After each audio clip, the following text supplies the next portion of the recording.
Welcome back, good friends. Brian from Apex Auction Car Reconditioning, heading out into the shop to work on two of the auction cars. And it kind of reminded me that I didn't update. I have to do a better job of updating cars that have left, cars that are leaving, and cars that are coming in. So today we'll go over the whole fleet that we have here and give a quick update. So I guess we could start with the vehicles that we made the most profit with, or we were most successful with. And the top one, number one, is going to be the Infiniti QX80, the white one, the pearl white one. We got that at a great price.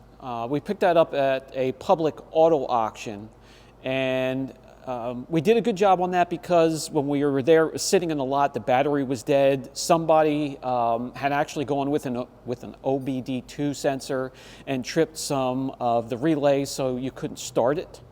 So I had a jump start battery pack, and that particular auction has a couple mechanics on call that you can call up, and they'll bring their OBD2s or whatever they need.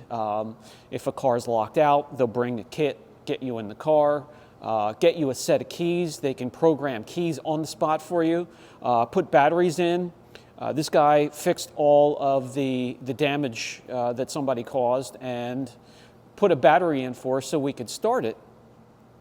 And it ran great, and we were one of the few that heard it run, so we got the X80, the white one, for just under $4,000.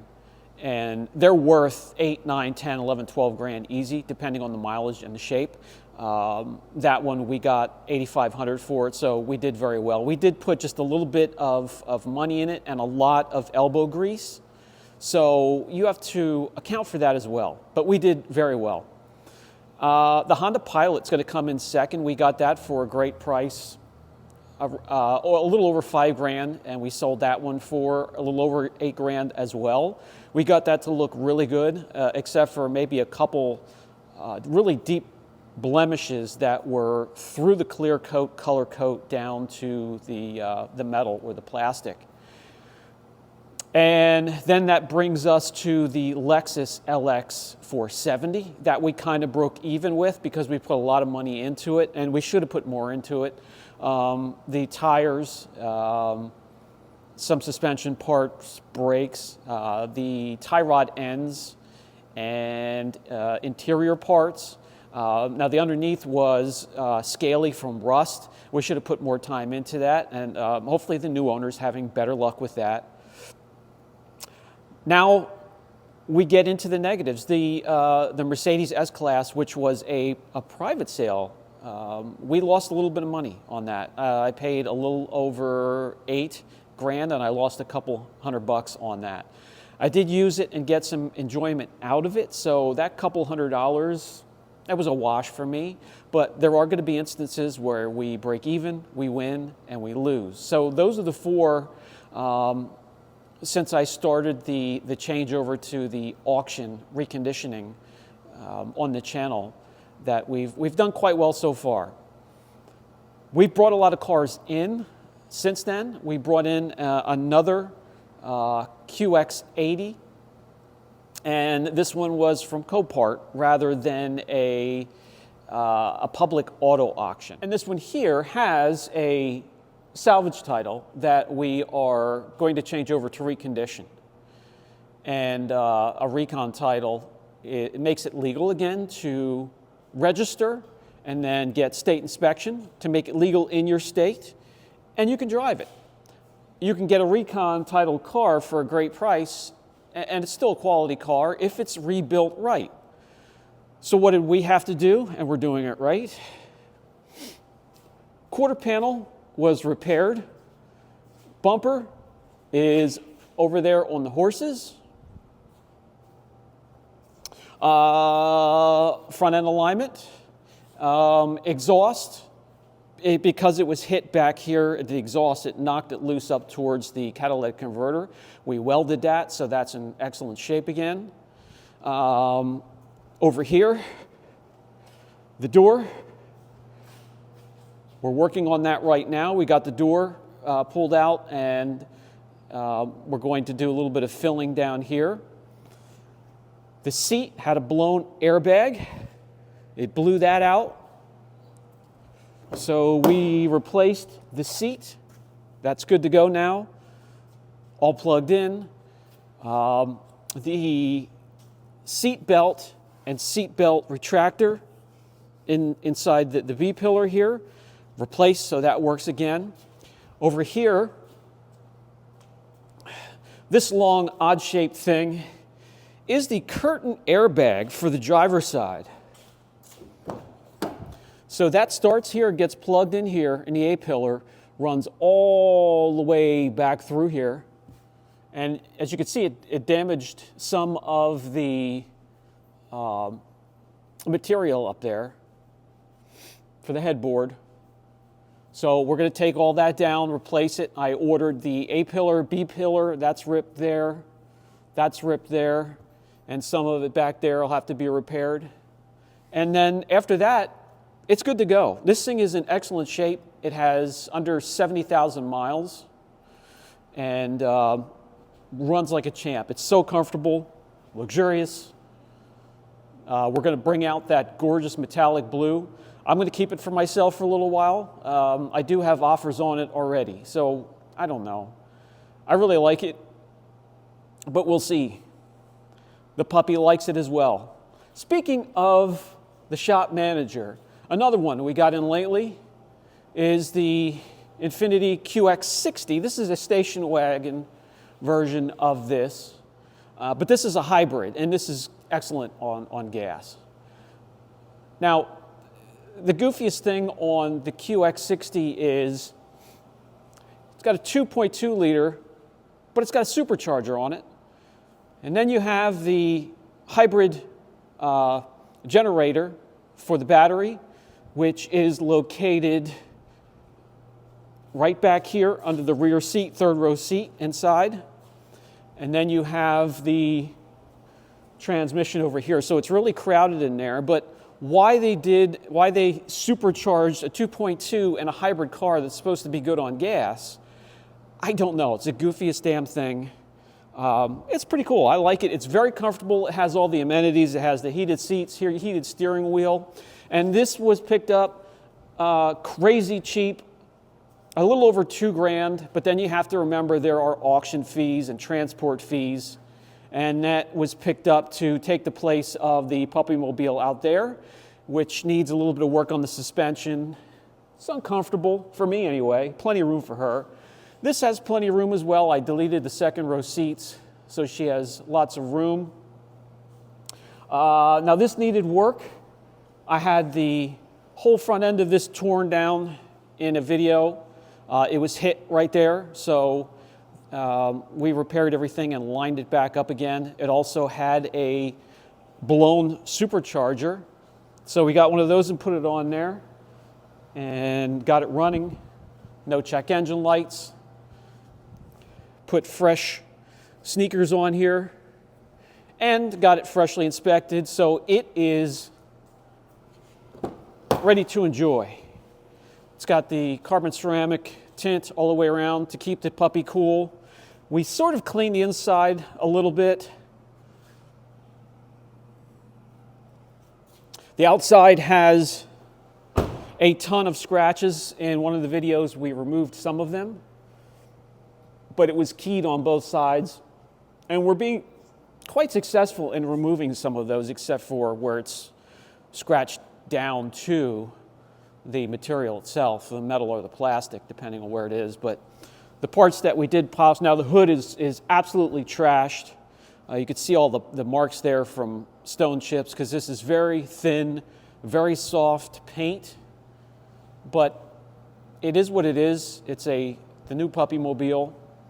No offers on this, and I don't expect there to be any interest in this, which is why I picked it up. But again, for the price, and then even after putting money into it, we're still, these sell for between $5,000 and $6,000 for the mileage it has on it, and we're right there. And so I'm happy about that. And speaking of the QX60, now that it's back together and it is inspected, we could take it out and I can kind of explain to you my experience so far with it.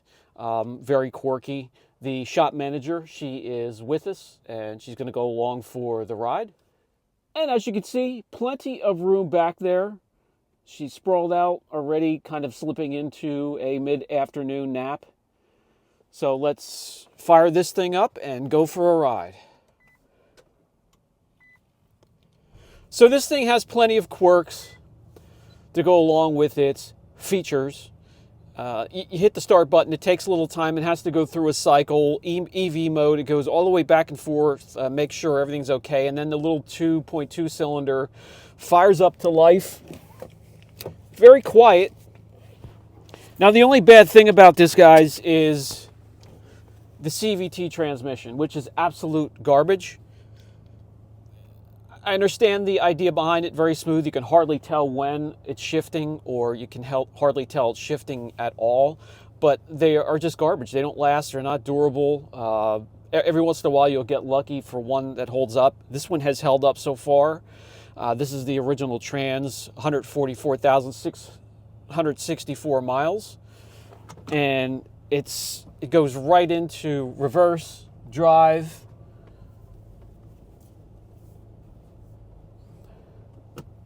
and is still smooth. This is a sealed transmission, meaning they don't, the manufacturers don't want you guys or anybody except for the dealership and trained technicians going in there and servicing them. So here we go with the supercharged 2.2, and it's okay. I mean, it's nothing like a Tesla or a souped up V8 or V10 pulling out. But for a hybrid car, and I don't understand putting a supercharger on something that's supposed to be economical, when we're looking at about 26 to 29 miles per gallon, where they have a 3.6 liter V6 version of this that is 18, 19 miles per gallon. A lot simpler. The V6, a lot less to brake, but if I had the choice between the two, straight up buy, I probably would have leaned towards the V6. This is smooth. I crank up the heat for the seats and immediately feels good on my back. Button right under the dash here for the heated steering wheel, and it doesn't take long for that to fire up, and it's nice and comfy. An excellent sound system. A lot more creature comforts and just overall comfort. The seat is comfort than the minivan, obviously. So we'll see how long it lasts. But a very comfortable, soothing, smooth ride where I can concentrate on other things. There are also, if you remember, two vehicles that we haven't talked about yet. They're not here. The first one is the Acura TL. That has the technology package. It's the all-wheel drive. That one has a high value for what it is and the year it is. The mileage is okay. I think it has 130 or 140 some thousand on it, so it still has a lot of life left. The timing belt or whatever was finished on it, and some other things, but that has new tires, new rotors, a bunch of new parts, and it's getting an oil pan gasket right now. And something, it's getting state inspection. That's why it's not here. I don't have my state inspection license. So that one is at one shop. And then we also have the 2011 GMC that I picked up to pull a trailer. So I do plan on picking up a dual axle car trailer with a ramp. And that way I can go to the auctions without taking one of my workers or having somebody lag around to bring the auction car back. And just in case one of these doesn't run, it's also going to have a winch on it. So it can pull it up, I can bring it back here, I can do that on my own. But it's a GMC Sierra 1500. It has the 5.7 liter. That one's getting completely redone in the engine. I wanted to redo the engine, make sure it has a complete tow package so it's not struggling. We're going to put a new tow hitch on the back. The other one's just aged, and I want a new one because the frame on that truck is in excellent shape. The body's in okay shape. There's a little bit of blistering and bubbling on the fender wells, which I'm going to take care of that. We're going to have that looking fantastic. That's a black color. We're going to detail the interior. Lots of work to do on that one as well. So that wraps up the fleet and the current situation. And tomorrow is Monday and the start of another 3-4 straight days of auctions that we go to, and we'll see what I bring back. Getting rid of 4 cars within a short period of time. I'm ready to go to bring more back to the shop and get more footage and have some more fun. If you have any questions, don't hesitate. Brian from Apex Auction Car Reconditioning. I'll catch you in the next video.